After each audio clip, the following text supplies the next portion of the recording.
The story begins not with a man already crowned by glory, but in the uncertain days of the Roman Republic, when ambition could lift one into immortality or cast one into ruin. To understand Pompey the Great, we must first step into the world that shaped him. Rome in the 2nd century before Christ had become a restless giant. Victories abroad had made the city wealthy, but the foundations of its politics trembled beneath the strain of conquest. The Senate was torn between conservative nobles clinging to old traditions and ambitious men who saw power waiting to be seized. The Republic was not yet an empire, but its appetite was insatiable, and it was in this environment that Gnaeus Pompeius Magnus, Pompey the Great, would rise. Born in 106 BC in Picenum, a rugged region of Italy, Pompey was not of the very highest nobility. His father, Pompeius Strabo, was a man of military skill but also of questionable loyalty, notorious for his opportunism in Rome's civil conflicts. It was Strabo who introduced his son to the ruthless world of Roman power politics. As a boy, Pompey absorbed the lessons of command, the discipline of soldiers, and above all the truth that Rome rewarded daring. The young Pompey's life was touched early by the chaos that plagued the Republic. When his father died, leaving behind both wealth and suspicion, Pompey inherited not only fortune but also enemies. Yet even in his youth, he showed an instinct for survival that would never abandon him. The first test of that instinct came in the form of civil war. Rome had been shaken by the rivalry between Gaius Marius, champion of the Populares, and Lucius Cornelius Sulla, the stern leader of the Optimates.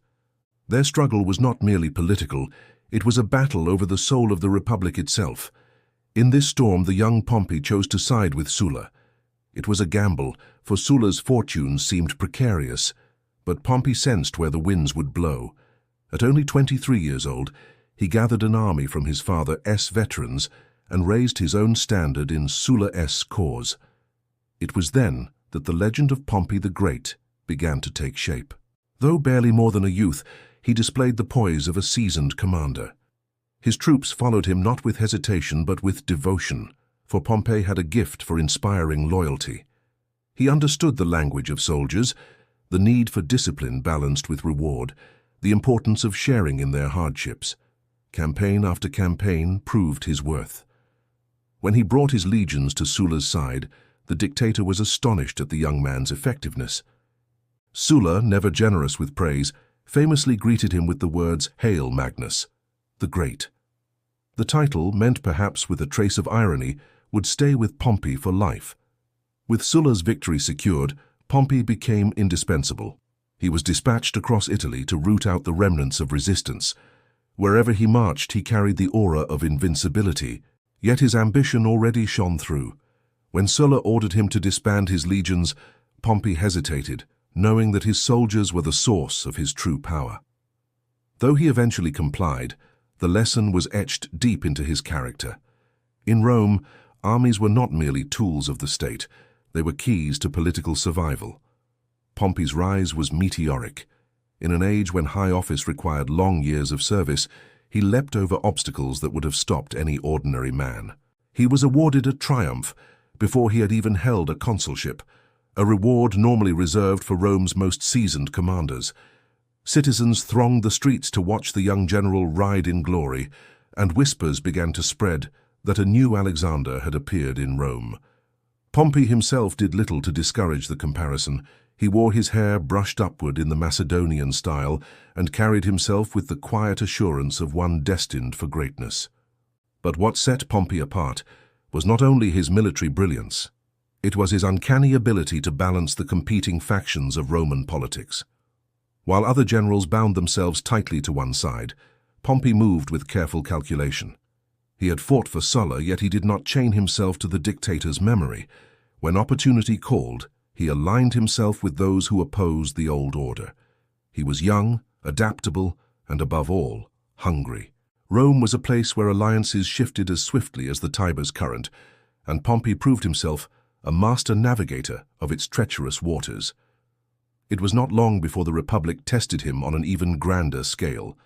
A wave of rebellion swept across the Mediterranean, led by the fiery Sertorius in Spain, a brilliant general who challenged Rome's authority with guerrilla tactics and local support. To crush him, the Senate turned to Pompey, entrusting the young man with command far beyond what tradition allowed. Many muttered that he had not earned such authority, that he was too inexperienced.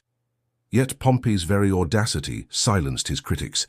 He marched into Spain with determination and fought Sertorius with a blend of patience and aggression, gradually wearing down his elusive foe.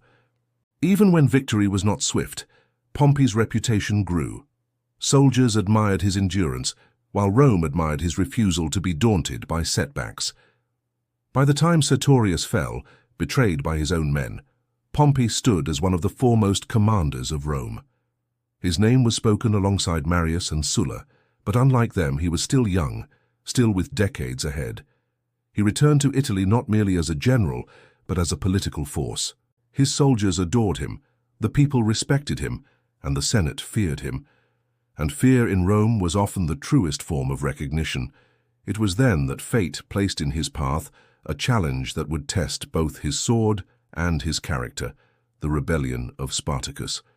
The gladiators' uprising had shaken the Republic to its core, defying the legions and humiliating Roman pride. Crassus, the wealthy noble, had borne the brunt of the fighting. Yet when Pompey's legions intercepted the fleeing rebels and crushed them, it was he who claimed the mantle of victory. The people hailed him as the savior of Rome, and in the rivalry between Pompey and Crassus, the seeds of future conflict were sown. For Pompey, this was only the beginning. He had tasted triumph after triumph, each one greater than the last. He had been called Magnus. He had been given triumphs. He had marched through Spain and Italy, and he had been welcomed as a hero. Yet ambition knows no end, and Pompey's vision stretched far beyond the victories already won. He dreamed not merely of command, but of reshaping the very world in which Rome lived. The Republic was vast, but the Mediterranean was still plagued by pirates. The East still held kingdoms unconquered, and in every corner of the known world, opportunities for glory beckoned. Pompey was no longer the boy who had raised legions on his own initiative. He was a man, a commander, a politician. He stood on the threshold of a career that would take him to the furthest reaches of the known world and back to the heart of Rome, where triumph and tragedy awaited him in equal measure. The journey of Pompey the Great had only just begun, and already the Republic trembled in anticipation of what he might become. The Mediterranean in the middle of the 1st century before Christ was a sea without a master. For centuries, Rome had expanded across its shores, claiming provinces in Spain, Africa, Greece, and Asia. Yet in the very heart of this empire, piracy had taken root like a spreading disease. The pirates were not mere raiders in small boats. They were an organized force, bold enough to strike at trade routes, sack coastal towns, and even cut off Rome's grain supply. The Senate had struggled for decades to contain them, but the pirates grew ever more daring until famine threatened the city itself. Rome, once supreme on land, found itself humiliated on water. It was in this desperate moment that Pompey's name was invoked. By now, he had already secured his place among the Republic's greatest commanders. The people trusted him, and the soldiers adored him. When a law was proposed to grant Pompey extraordinary command over the entire Mediterranean and its coasts, opposition in the Senate flared. Many senators balked at giving one man such sweeping power, fearing it would set a precedent for monarchy. But the urgency of the crisis silenced most objections. The people demanded Pompey, and Rome, hungry for bread and safety, could not refuse. With full authority stretching across the sea, Pompey demonstrated the brilliance that defined his career. Where others had floundered in piecemeal campaigns, he imposed order with lightning efficiency. He divided the Mediterranean into sectors, assigning each to a commander under his overall direction, and then set about clearing the waters systematically. In a matter of months, where others had failed for years, the pirate menace was crushed. Rome's grain ships sailed safely again, and the coasts were freed from terror. The speed of Pompey's victory stunned the Republic. What had seemed an endless scourge was ended almost overnight. Yet Pompey's handling of the pirates revealed something deeper about his character. He did not annihilate them in blind fury. Instead, he offered clemency to many, resettling them in agricultural colonies where they could build new lives. It was a striking act of pragmatism and mercy.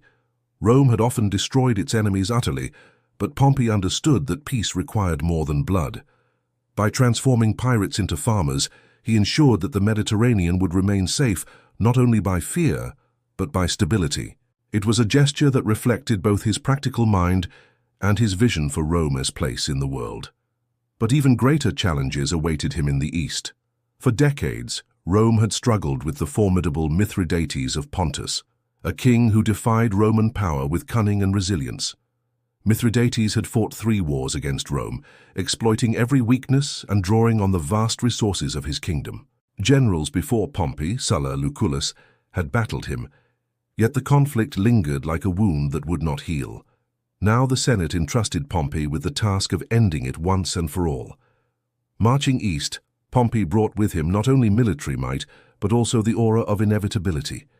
His reputation preceded him, and allies as well as enemies knew that Rome had sent its most capable commander. Mithridates was no ordinary foe. He was a brilliant tactician, skilled in diplomacy, and fiercely determined to resist Roman domination.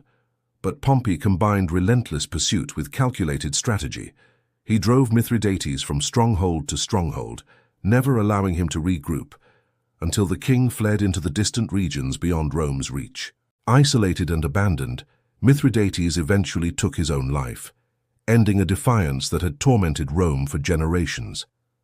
Pompey's campaign did not stop with victory over Mithridates. With the East now open, he reshaped the political map of the Mediterranean. He reorganized provinces, established client kingdoms, and created a structure of power that would endure for decades. He annexed Syria, ending the last remnants of the Seleucid dynasty, and brought stability to lands long racked by turmoil. In Judea, he marched into Jerusalem itself, intervening in a dynastic dispute and placing the region firmly under Roman influence. For Rome, these were not merely military triumphs, they were the foundations of empire. What made Pompey's eastern conquests so remarkable was not only their scope, but their vision. He did not simply defeat armies, he crafted a settlement that tied distant lands into the Roman world. Trade routes flourished under the security he imposed, cities prospered under his administration, and the Mediterranean, once fractured, became Rome's true domain. He stood not just as a conqueror, but as an architect of empire. When Pompey returned from the East, his reputation was unmatched. He had eradicated piracy, subdued Mithridates, annexed new territories, and doubled the revenues of Rome. His triumph was unlike any other in the city's history. For days, Rome celebrated as Pompey paraded through the streets, displaying the wealth of the East, the prisoners of his campaigns, and the grandeur of his victories. The triumph was so vast that it could not be contained in a single day. It stretched across several. Statues were erected in his honor, and for many Romans it seemed that Pompey had surpassed even the legendary Alexander, and yet, with glory came unease. Pompey returned to Rome at the height of his power, but in a city whose politics were more treacherous than any battlefield.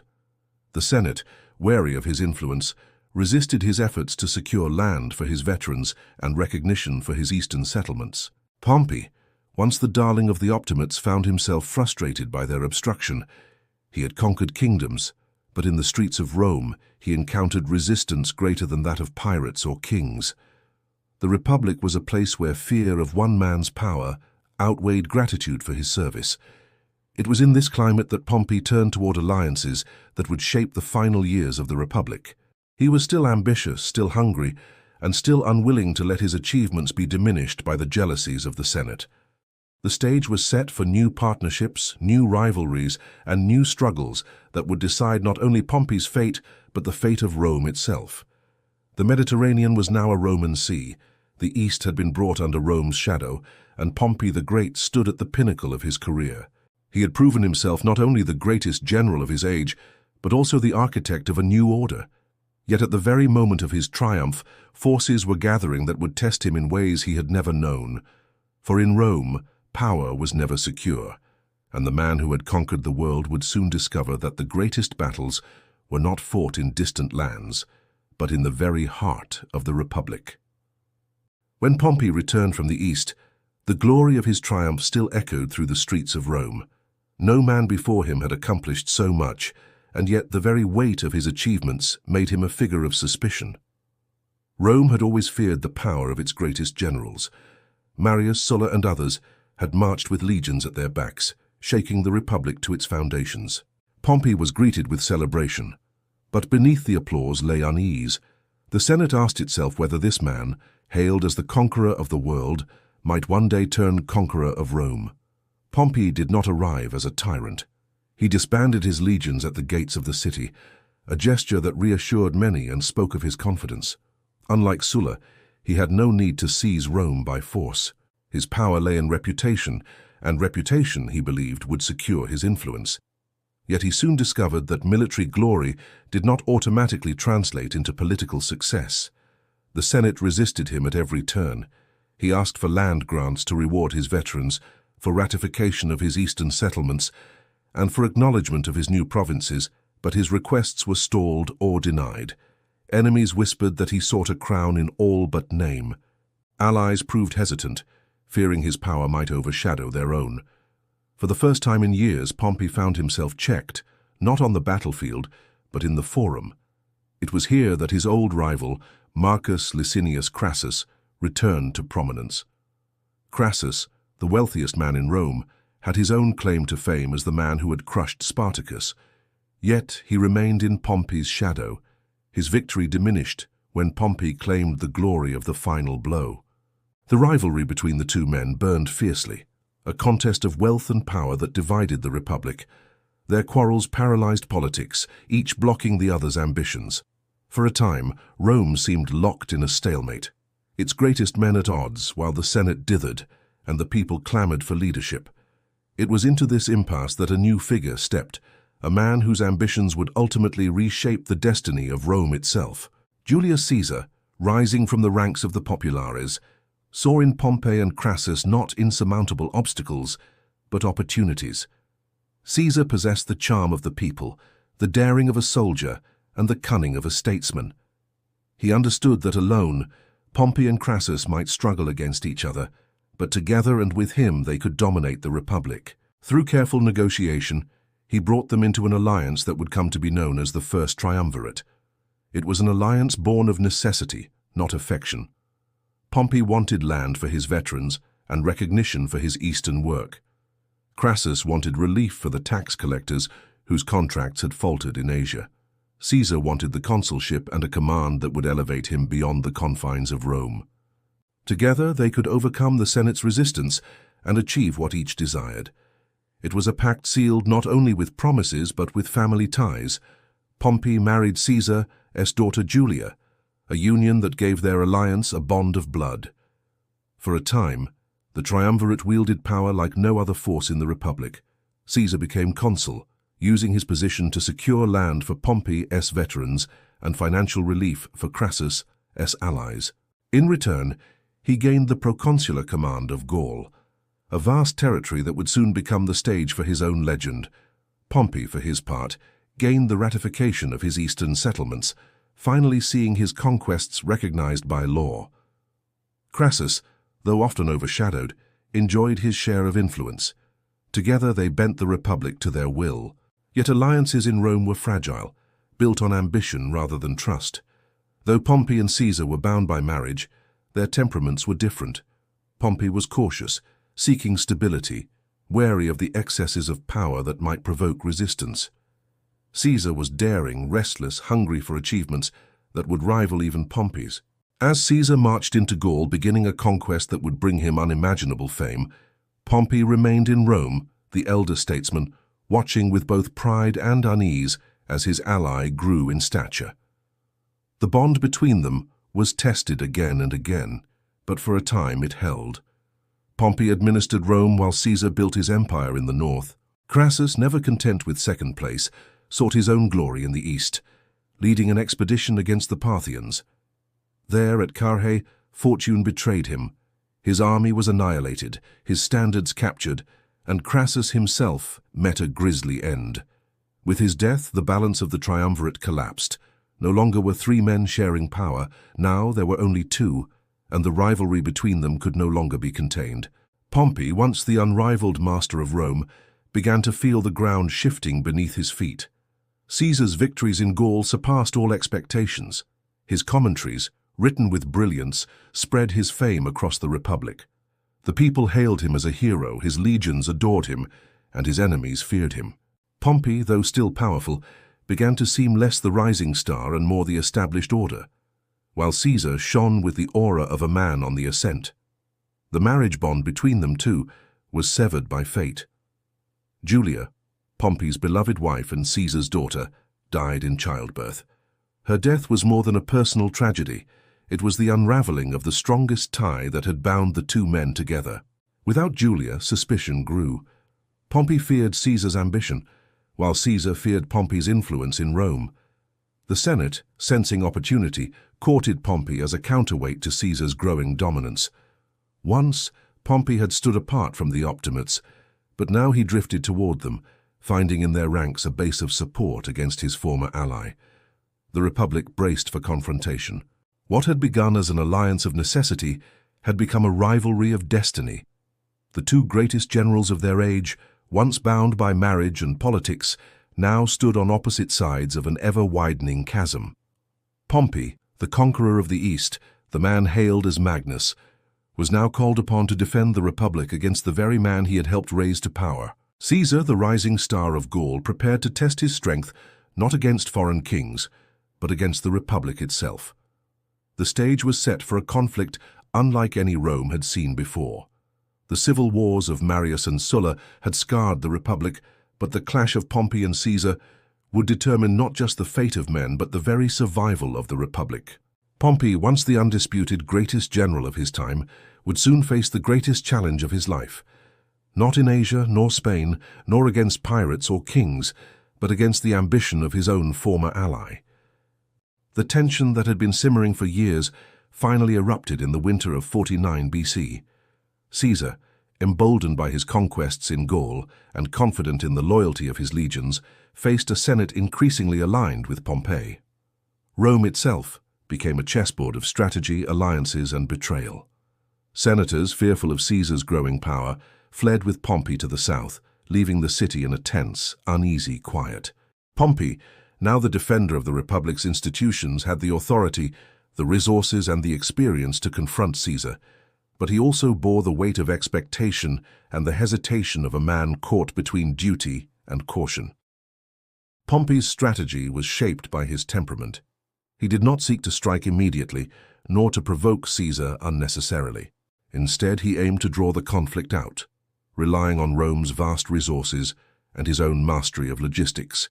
He commanded legions well-trained and disciplined, the finest of the Republic, and he knew the moral weight of his cause, to preserve the Senate, the laws, and the Republic itself from the force of one man's ambition. For a time, it seemed that the stalemate might hold, with Caesar advancing cautiously and Pompey consolidating strength in the south.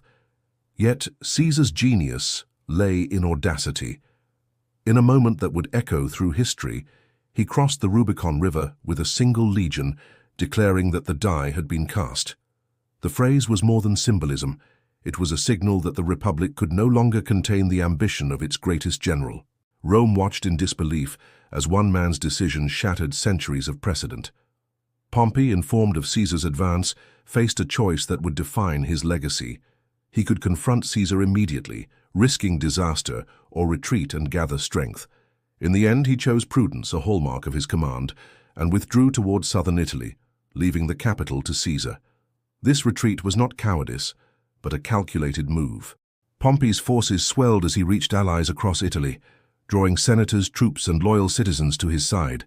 He sought to use the Republic's resources to the fullest, to leverage the loyalty of Rome itself against Caesar's relatively smaller force. For a moment it seemed that he might prevail.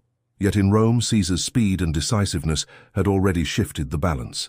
He secured the city, gained the loyalty of many legions, and demonstrated the ruthless efficiency that made him a formidable opponent even to Pompey the Great. The conflict spread across Italy and the provinces, a war fought not just with armies, but with strategy, propaganda, and loyalty. Pompey relied on his naval forces, his control of the Adriatic, and the loyalty of Rome's wealthy allies. Caesar moved with remarkable speed, bypassing fortifications, securing allies, and maintaining the morale of his troops. It was a war of intellect and instinct, one in which both men displayed the qualities that had earned them their fame. Pompey was methodical, deliberate, and masterful in organization. Caesar was bold, daring, and charismatic, drawing followers to him with a mix of promise and audacity.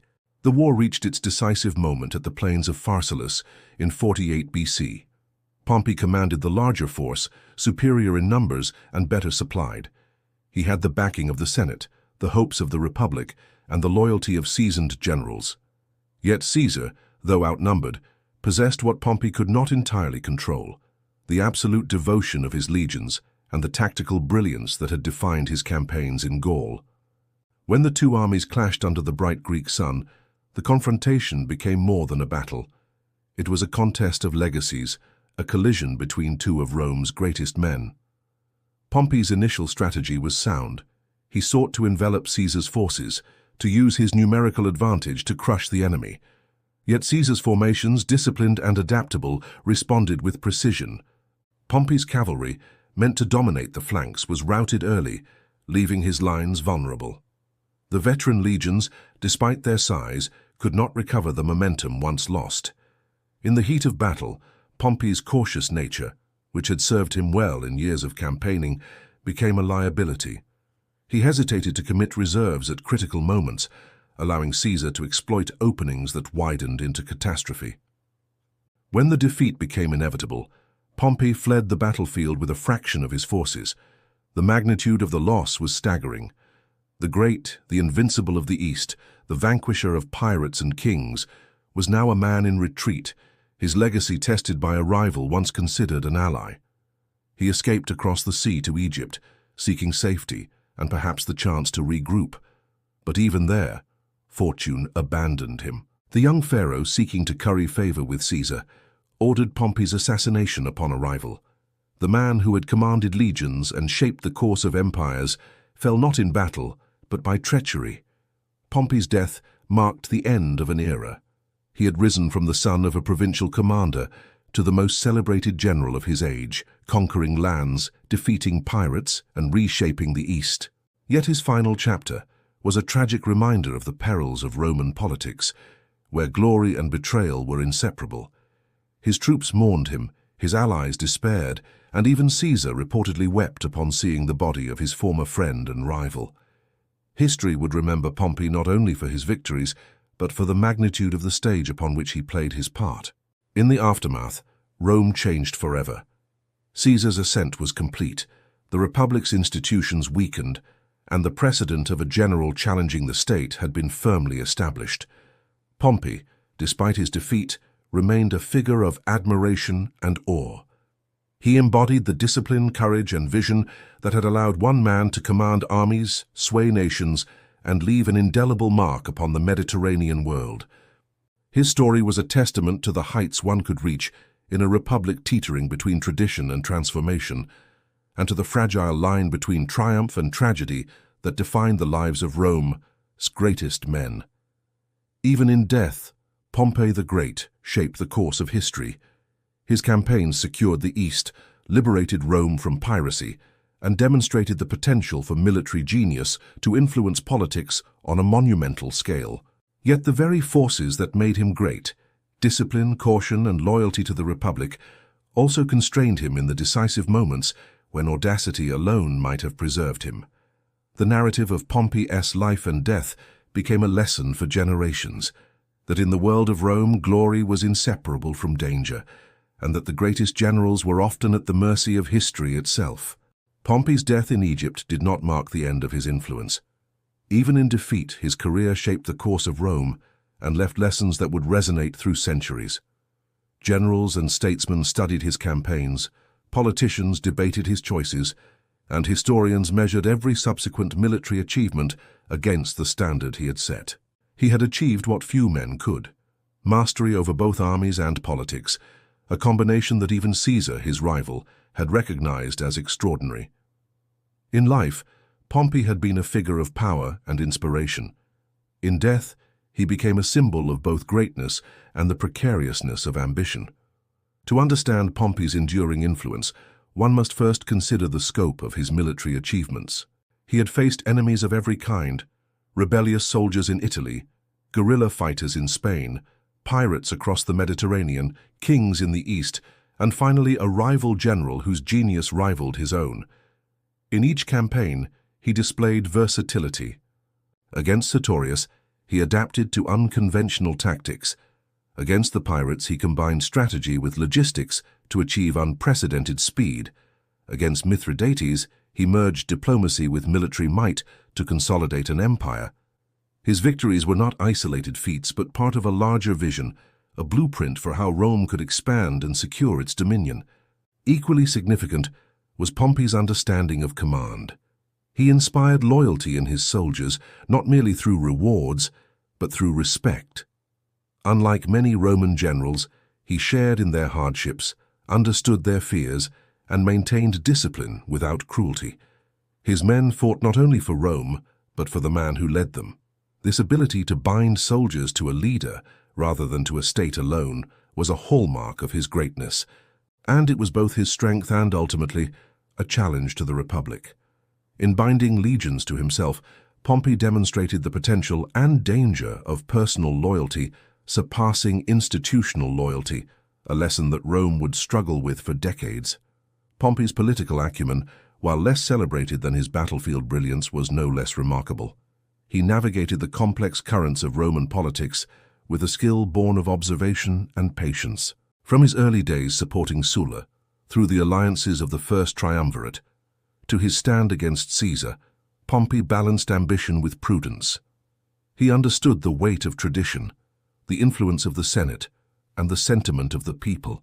He could rise to extraordinary heights without overtly threatening the existing order, at least until circumstances forced his hand. In this he differed from Caesar, whose audacity often disregarded caution, and yet in caution lay both strength and a vulnerability that would prove decisive. His legacy was also tangible in the territories he had reshaped.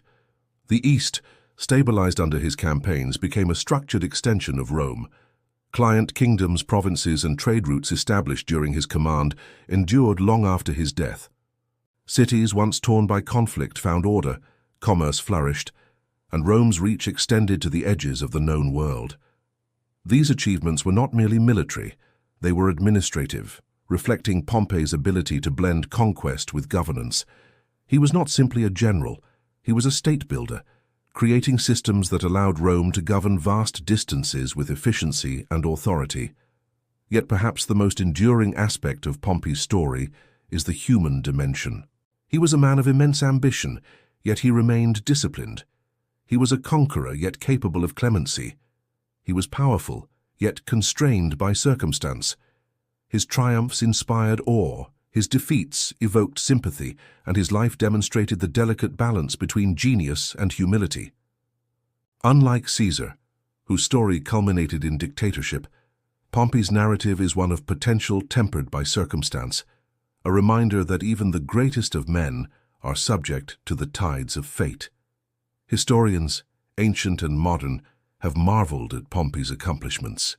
Plutarch, writing decades after his death, painted him as a figure of complexity, ambitious yet restrained, brilliant yet cautious. Roman poets and chroniclers praised his victories, debated his choices, and lamented the tragedy of his end. In the centuries that followed, generals from Augustus to Napoleon studied his campaigns, learning not only tactics but strategy, leadership, and the interplay of politics and military command. Pompey became a benchmark, a standard of excellence that transcended his own time. His story also serves as a cautionary tale about the nature of power. Pompey achieved greatness through discipline, loyalty, and vision, yet even these qualities could not protect him from betrayal and circumstance. In the fragile world of Roman politics, military genius alone was insufficient. Trust could be broken by allies, victories could be overshadowed by rivals, and triumphs could be rendered meaningless by forces beyond the battlefield. Pompey's life illustrates the delicate balance required to wield power, a lesson that resonated not only in Rome, but for leaders across history.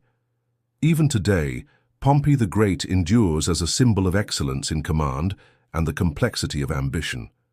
He is remembered not simply as a general, but as a statesman, a strategist, and a man whose life spanned the highest peaks of glory and the deepest valleys of political peril. He showed that true greatness is measured not only by victories won, but by the vision to shape the world, the courage to face overwhelming challenges, and the wisdom to recognize the limits of one's own power. In the story of Pompey, we see the heights to which humanity can rise, and the fragility that shadows even the mightiest of men. In the end, Pompey's legacy is immortal. His campaigns secured Rome's Mediterranean dominion, his strategies became a model for generations of commanders, and his life serves as a narrative of ambition, brilliance, and caution. He was the conqueror of pirates and kings, the architect of provinces and alliances, the general who could inspire absolute loyalty and govern distant lands with authority. Yet he was also human, fallible, restrained, and ultimately vulnerable. It is this duality, this combination of unparalleled achievement and human limitation, that cements Pompey as one of the greatest figures in history. Pompey the Great lives not only in the chronicles of Rome, but in the imagination of all who study power, strategy, and leadership. His name evokes the grandeur of triumph and the peril of ambition, a man whose life encompassed the full spectrum of human capability. From the rugged hills of Picenum to the palaces of the East, from the decks of pirate-infested seas to the plains of Pharsalus, he moved across history like a force of nature, an immortal figure whose story continues to captivate, instruct, and inspire. In the annals of history, there are few generals whose legacy combines brilliance, vision, and tragedy with such perfection. Pompey the Great was one of them, a man whose life and deeds remind us of what it truly means to leave a mark on the world.